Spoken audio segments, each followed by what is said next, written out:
My friends, our beloved Ukrainskaya Armia got played hard while Ukraine was battering its armored formations on the Zaporozhye front. The Russian army has sneaked from behind and launched their own counter to Ukraine's counteroffensive. And let me tell you, the Russians put the B in borscht on this one. Well, the Russians have gathered 100,000 men on the Luhansk front and launched a massive operation across the Zherebiets River in the sector of an unknown village called Karmazinivka last week on July 17th. No. Can't let that happen. Time to refuel on Doritos and make more Reddit posts to fight the orcs. We're actually talking about 2 river crossings that the Russians have successfully carried under enemy fire, and at that point had established a breachhead 6 km wide and 5 km long. An almost cubic bulge because girth matters. To be completely honest, I lied. It's actually 3 Russian river crossings over the course of a week. As you can see on the map, the third one completely swooped through ill-defended Ukrainian positions. Pro-Ukrainian Telegram channels reported, in a wave of chaos, some units withdrew from Nadia and Sarhivka, fearing encirclement. As you can see on this map, the first Ukrainian line of defense has been broken through. And if this second line of defense also falls to the enemy, it's GG, well played. As a matter of fact, I lied again. Because according to the latest news, the Russians carried a 4th river crossing near the hamlet of Andrivka, just north of the current breachhead. For months now, many of you have been asking me, where has the Russian army been after the mobilization? People keep asking if I'm back, and I haven't really had an answer.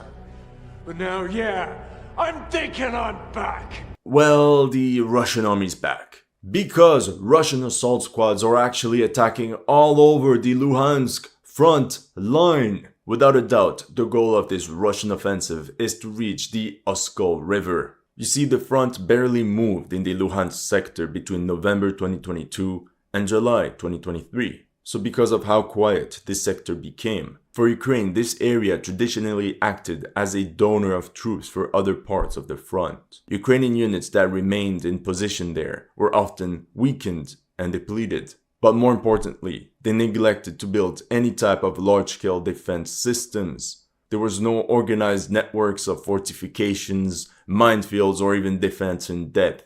Nothing.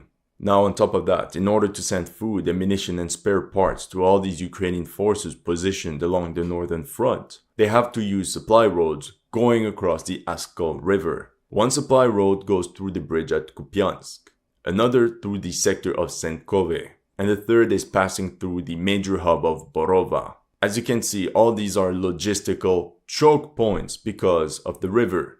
Lastly, there's a 4th supply road going through Liman. And if we put Ukrainian supply lines vis-a-vis Russian axes of attack, it all becomes so clear. Although the Russians have been stopped in most sectors, they achieved a breakthrough right at the center. The faster the Russians bulldoze over Ukraine positions, the less time the Ukrainians will have to build new fortifications to stop them, and thus will have no other choice but to withdraw. And once the Russian army reaches the Oskol River, they will have their right flank secured and will then be able to focus their attention to the south and push towards Liman. This maneuver could trap thousands of Ukrainian soldiers and create an entirely new front right in the vicinity of the important city of Slavyansk. Welcome to History Legends, and here are the latest news of the Russo-Ukrainian War. If you're new to this channel, make sure to like and subscribe. As you know, some of my videos have been targeted with limited or no ads, so make sure to check out my Patreon or PayPal to keep the show running.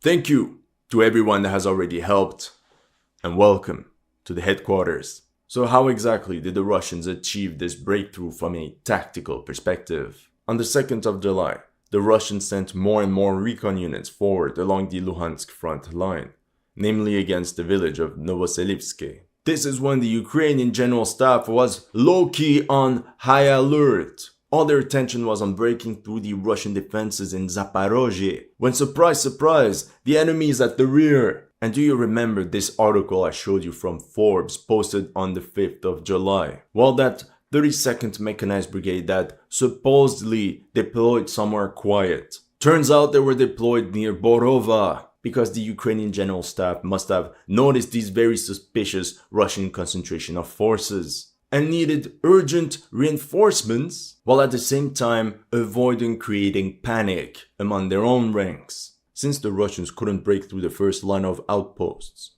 on the 6th of July, they sent some Storm Z units over the rail embankment north of Novoselivske. Remember, those are units of stormtroopers, a lot of whom were recruited from prisons. I know, it's a new revolutionary concept invented by the Russian Ministry of Defense, which was certainly not plagiarized from a certain PMC. However, as exemplified in this video, their infiltration attempt was stopped by Ukrainian shells, and roughly 14 Russian stormtroopers are seen fleeing from the sector after having been detected. 3 days later, leaving from Kuzemivka, another group of Storm Z units crossed over the rail embankment and launched a frontal assault against the village of Novoselivske. They rushed from one outpost to another and reached the urban area. At the same time, other detachments carried a flanking maneuver to the south in order to capture some high ground and expand the bridgehead. This is when the Russians reported to have full control over Novoselivske, and that the next settlement to take would be Stelmahovka. Because you'll see on this map, from this position, it's a straight line towards the strategic bridge of Senkove, located only 18 kilometers away in open, flat terrain. This is when the Ukrainian conscripts of the 32nd Mechanized Brigade were tasked to counterattack south of the village, as you can see in this footage with this preliminary artillery barrage on Russian positions. By the 16th of July, there was a lot of back and forth. The Ukrainians confirmed that the Russians did take control of the train station of Kuzemivka, but we can see that until now the village remains in the gray zone. This is when the Russians did something quite unexpected. I mean, I spoiled it to you during the intro, but be surprised, because for the Ukrainians it was actually unexpected. On July 17th, in the sector of Novovodyane, the Russian High Command gathered Storm Z assault units attached to the 21st Motorized Rifle Brigade and sent them in a daring operation across the Zherebiets River.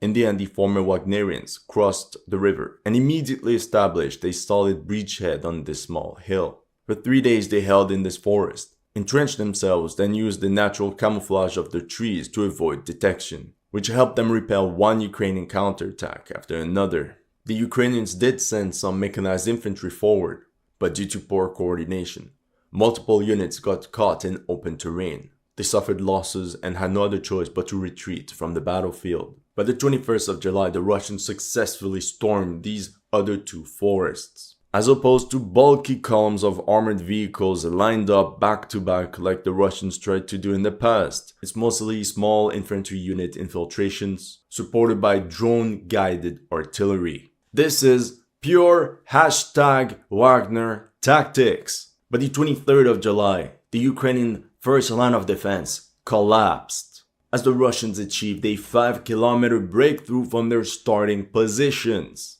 From their forest stronghold, they attacked to the south and secured these woods. To the west, towards this little forest. And surprise, surprise, they launched another river crossing from Kovalivka, which pushed the front 3 kilometers forward. At this point, the bulk of the fighting was taking place near Novoyehorivka, more specifically for this set of high ground overlooking the village. Here you can see the kind of fortified bastions that cover the Zherebiets River. In this video you can see some Russian assault squads engaging the defenders in close combat in the trenches, roughly 10 meters from each other. These 3 Ukrainian soldiers got pinned down by fire from a trench across them, when they got flanked by 4 Russians at point blank. In the end you can see these 7 Ukrainian survivors retreating from these trenches altogether.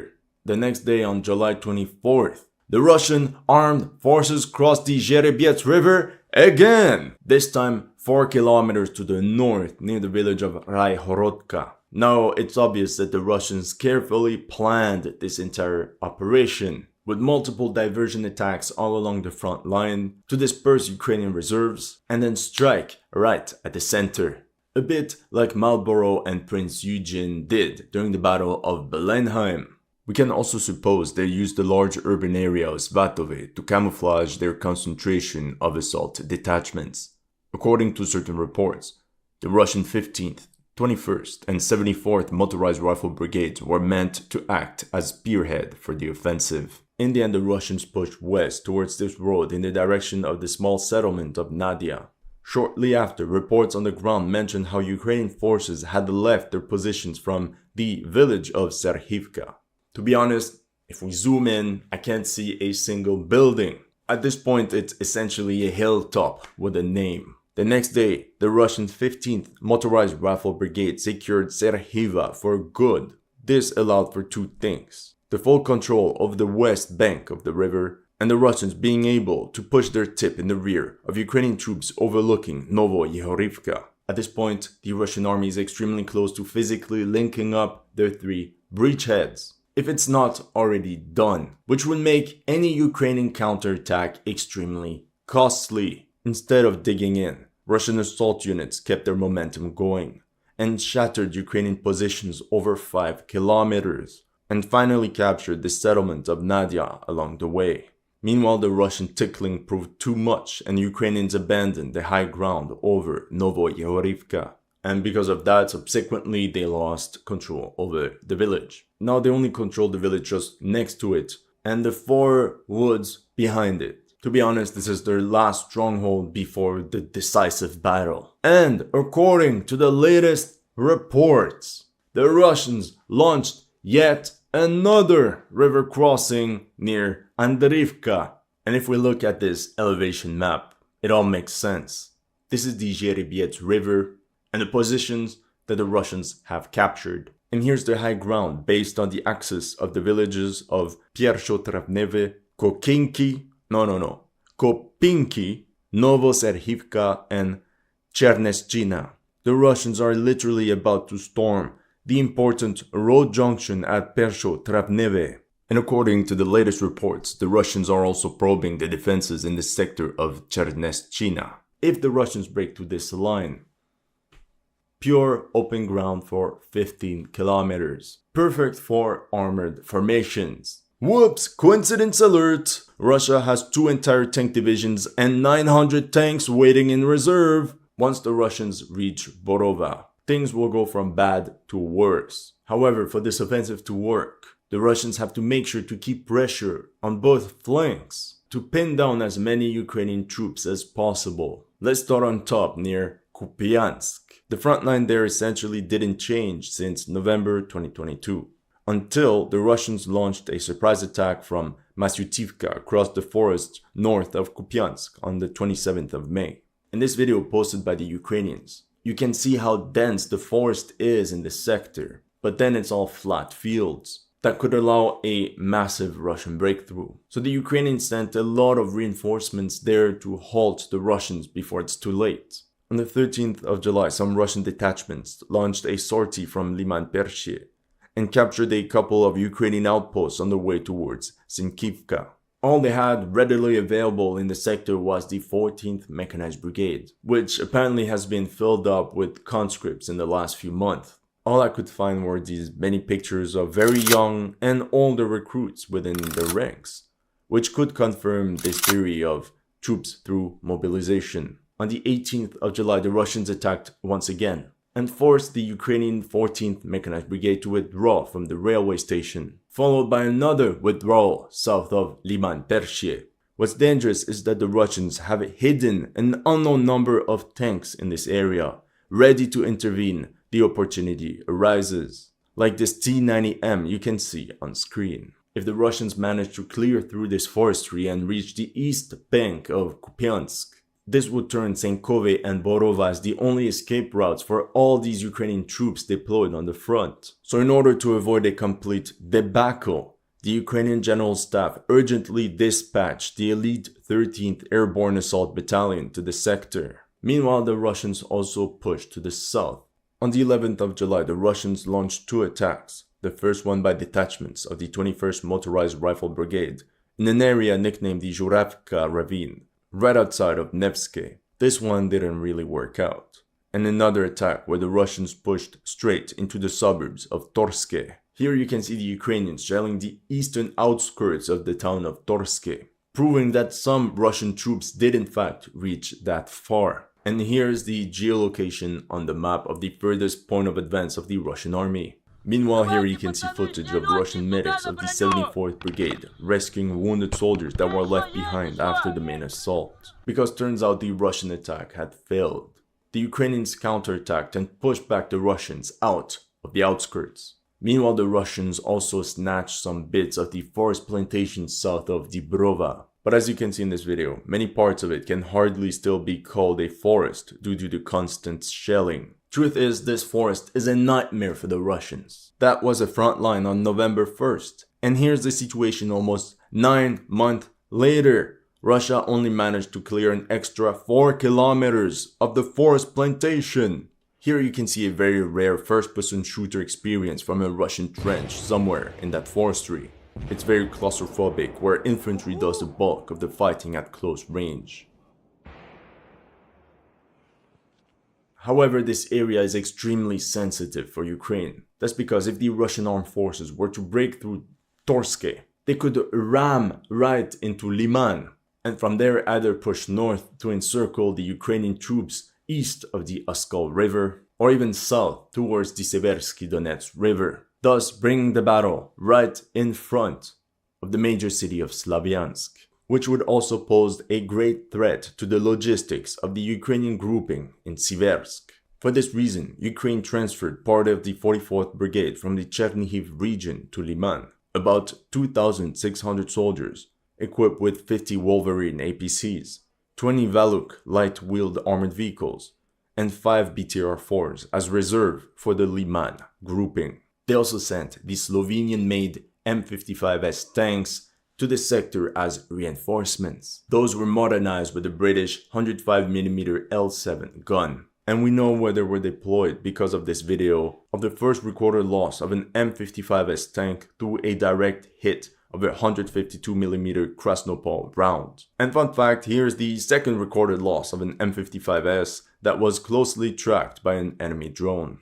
Interestingly, these Slovenian M55S tanks arrived at the front as part of the 67th Mechanized Brigade, a new unit formed on the basis of the elite Ukrainian Volunteer Corps of the Right Sector, once again proving the importance of the sector for Ukraine. This is also where the bulk of Swedish-made CV-90 infantry fighting vehicles have been deployed, whose presence at the front in this area was confirmed by this drone footage. On top of that, as you can see on the map, Ukrainian engineers started building fortifications along the main approaches between Torske and Liman. Just in case, just in case. Nothing new, those are essentially a succession of 360 small outposts that can mutually support each other. And just in case, the Ukrainian General Staff even started digging 20 kilometers of anti-tank ditches along the MO3 highway all the way from Kramatorsk to Slavyansk.